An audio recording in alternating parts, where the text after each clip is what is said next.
Assalamualaikum warahmatullahi wabarakatuh. Selamat pagi anak-anak. Bagaimana kabar kalian hari ini? Kita bertemu lagi di pertemuan ketiga pekan kedua.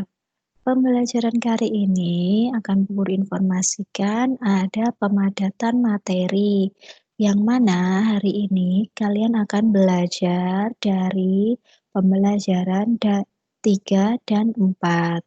Dikarenakan pada pekan ini, hari Jumat tanggal 31 Juli adalah hari raya Idul Adha, yang mana kita tidak akan melaksanakan pembelajaran di hari Jumat tersebut.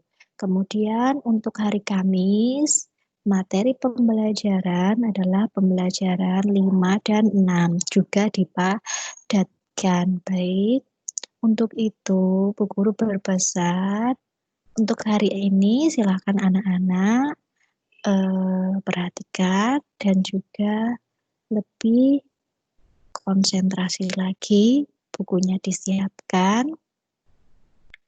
sebagaimana pembelajaran biasanya, dan ada tugas seperti biasanya yang insya Allah tidak akan memberatkan anak-anak. Baik, untuk itu silakan kalian buka bukunya di halaman 76. Untuk video ini mungkin akan Bu Guru buat 2 sesi, 2 bagian supaya tidak terlalu panjang. Di video ini adalah bagian 1 dan nanti akan ada bagian keduanya. Untuk itu anak-anak silakan disimak baik. Untuk pembelajaran ini dari buku tema mengambil materi halaman 76 sampai 103. Jadi bukunya boleh dipergunakan. Baik, sudah bisa lihat di layar kalian. Pembelajaran ini kita mulai dari pembelajaran ketiga. Nah, sudah ketemu? Pembelajaran ketiga ini kita diawali dengan sajian gambar pemandangan sawah ya, ini di area perbukitan.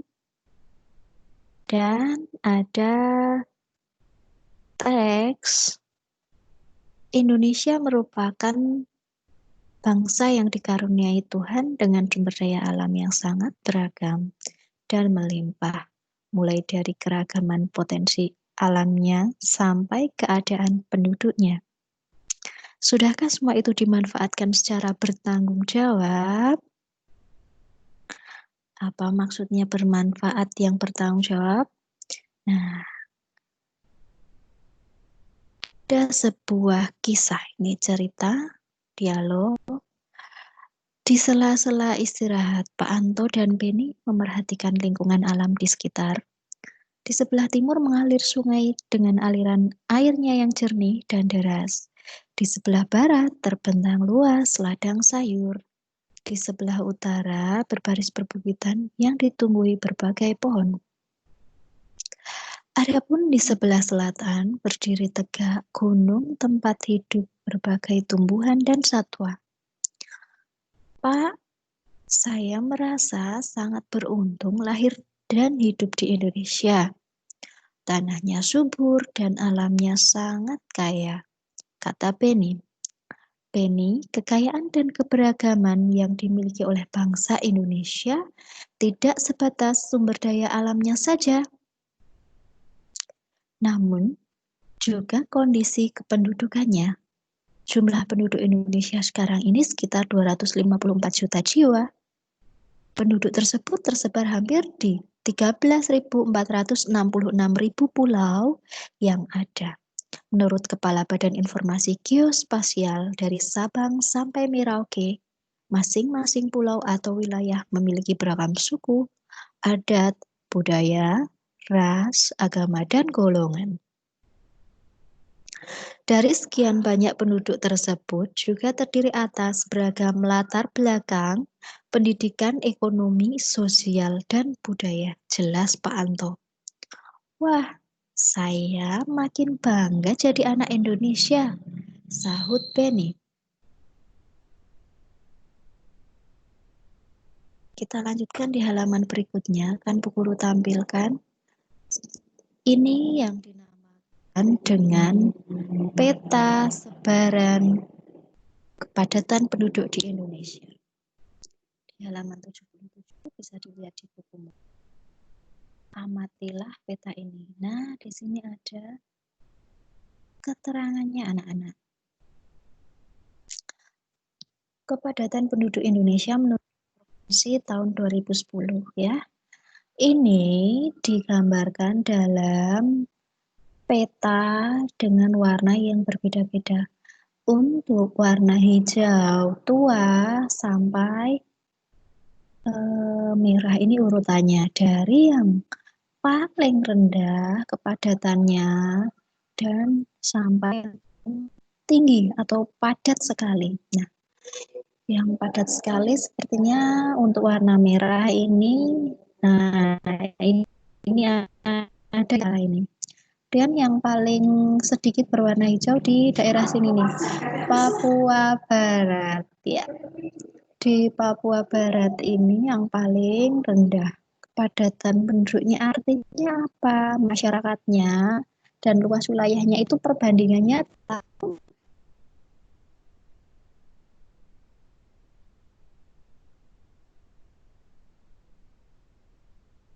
ini. Ini yang hijau kita baca kepadatan penduduk orang per kilometer. Nah, setiap kilometernya itu kurang dari 10 jiwa. Kurang dari 10 orang. Untuk ini yang hijau muda, setiap 1 kilometer persegi terdiri atas 10 sampai 49 jiwa.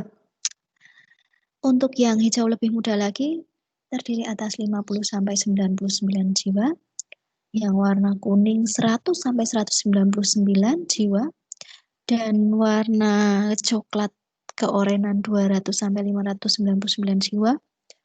Untuk warna oranye 600 sampai 1299 jiwa dan warna merah lebih dari 1299.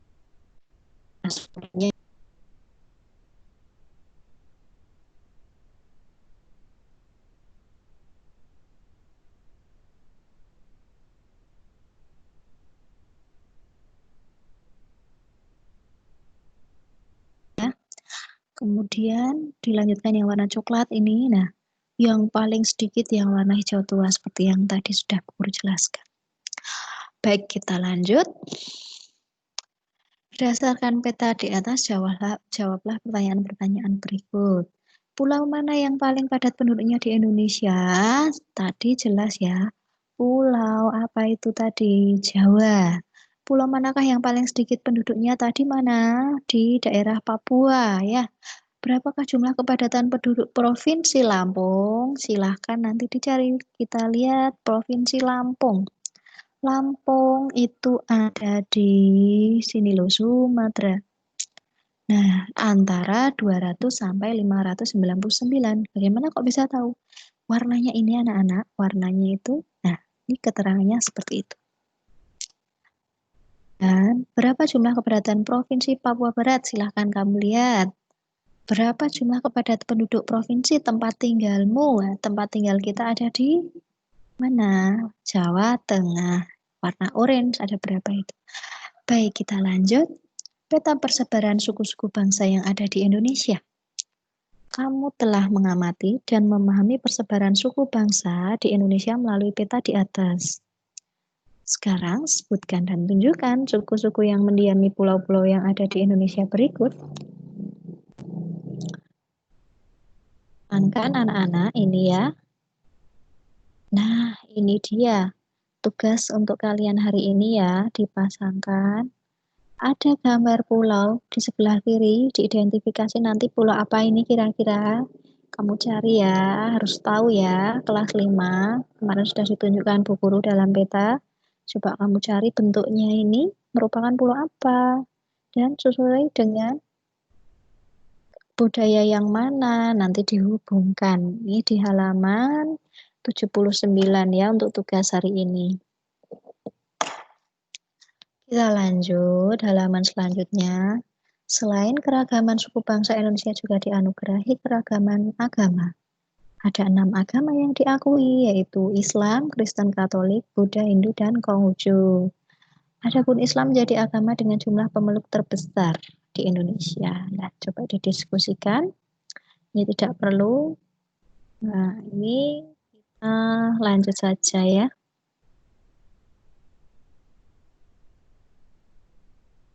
Oke.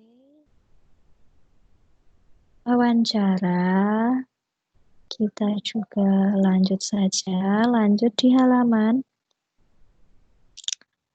82. Silahkan ini nanti kalian baca ya anak-anak. Dibaca tentang kerukunan umat beragama di Indonesia. Nah, Guru beri waktu, silahkan videonya bisa dijeda terlebih dahulu untuk kalian membaca. Kerukunan umat beragama. Oke, jika sudah kalian baca, maka kita lanjut untuk ide pokok masing-masing paragraf bacaan di atas. Kemarin sudah Bu Guru jelaskan ya di pertemuan pertama untuk ide pokok.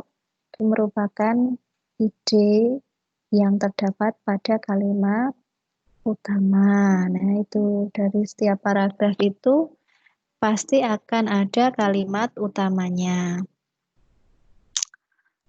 Selanjutnya, sila dalam Pancasila, nilai-nilai luhur ini silahkan kalian lanjutkan untuk sila ketuhanan yang Maha Esa.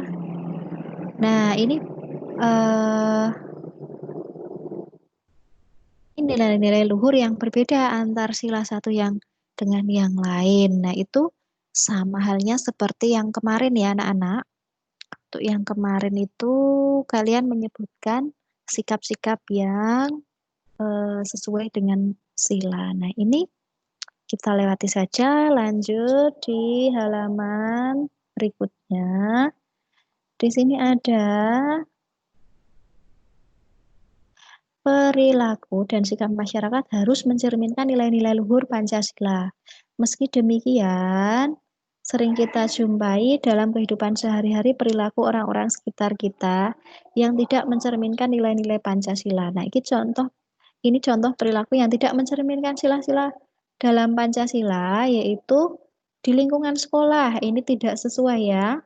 Memilih teman hanya karena yang kaya saja tidak boleh. Harusnya tidak boleh memandang teman itu dari kaya atau miskin. Nah, semua itu harus dijadikan teman ya anak-anak. Tidak boleh pilih-pilih teman. Kemudian untuk yang kedua, tidak mau meminjamkan peralatan sekolah kepada teman. Nah, ini ketika sangat terpaksa, ya harus dipinjami ya. Kecuali kalau memang temanmu itu tiap hari kok tidak membawa alat tulis sendiri. Nah, itu ya diingatkan. Kemudian tidak boleh mencontek. Berkelahi itu tidak sesuai dengan nilai Pancasila. Ya, ini bisa kalian baca di rumah. Berbohong, membantah orang tua, bermalas-malasan, memaksakan kehendak kepada anggota keluarga, tidak mau berbagi makanan dengan anggota keluarga yang lain, tidak melaksanakan ibadah sesuai dengan agama, itu juga tidak sesuai dengan nilai Pancasila. Di masyarakat ada juga tidak mau menjenguk tetangga yang sakit, melarang orang lain melakukan peribadahan sesuai dengan agamanya, minum minuman keras, berjudi, tidak mau mengikuti kegiatan kerja bakti, ronda, dan rapat lingkungan, suka pamer kekayaan, mencuri, menganiaya teman, melakukan kekerasan, itu juga tidak sesuai. Baik, di halaman selanjutnya ada gambarnya cantik ya anak-anak. Ini merupakan gambar dengan aneka pakaian adat dari beberapa daerah di Indonesia. Banyak faktor yang membuat bangsa Indonesia menjadi sebuah bangsa yang besar. yang bisa disandingkan dengan bangsa-bangsa besar lainnya di dunia. Banyak faktor pula yang menjadikan kita semakin bangga menjadi warga negara Indonesia. Faktor-faktor tersebut antara lain sebagai berikut. Nilai-nilai luhur yang hidup di tengah masyarakat, wilayahnya yang luas dan berupa kepulauan, letak geografis dan strategisnya, besarnya jumlah penduduk, beragamnya suku, agama, ras, dan golongan, beragamnya budaya, sosial, dan ekonomi. Keberagaman yang dimiliki oleh bangsa Indonesia tidak terlepas dari pengaruh luasnya wilayah Indonesia. Wilayah Indonesia berupa kepulauan yang terdiri atas pulau besar dan kecil baik berpenghuni maupun yang tidak berpenghuni. Meskipun demikian, keberagaman ini bukanlah menjadi pemecah, justru menjadi pemersatu bangsa dengan berlandaskan Pancasila. Baik, di pembelajaran ini sepertinya sudah selesai ya anak-anak. Akan kita lanjutkan di pembelajaran 4. Kenampakan alam pada bentang alam Indonesia merupakan salah satu yang terlengkap di dunia. Kenampakan alam itu meliputi laut, pantai, dataran rendah, lembah subur, padang rumput, sungai, danau, bukit, pegunungan, hingga gunung. Lalu, kenampakan alam yang seperti apakah yang ada di wilayah tempat tinggalmu? Ya, juga banyak pegunungan, sungai, dan juga pemandangan alam yang indah ya. Beni dan Pak Anto masih beristirahat sambil menikmati suasana alam di sekitar ladang. Warna menghijau sejauh mata memandang, udaranya pun bersih dan sangat segar, membuat mereka betah beristirahat. Sambil istirahat, mereka berbincang-bincang tentang kekayaan alam yang dimiliki Indonesia. Kebetulan wawasan Pak Anto akan bentang alam Indonesia sangat luas. Beni pun antusias sekali menyimak setiap yang dijelaskan oleh Pak Anto. Baik. Nah,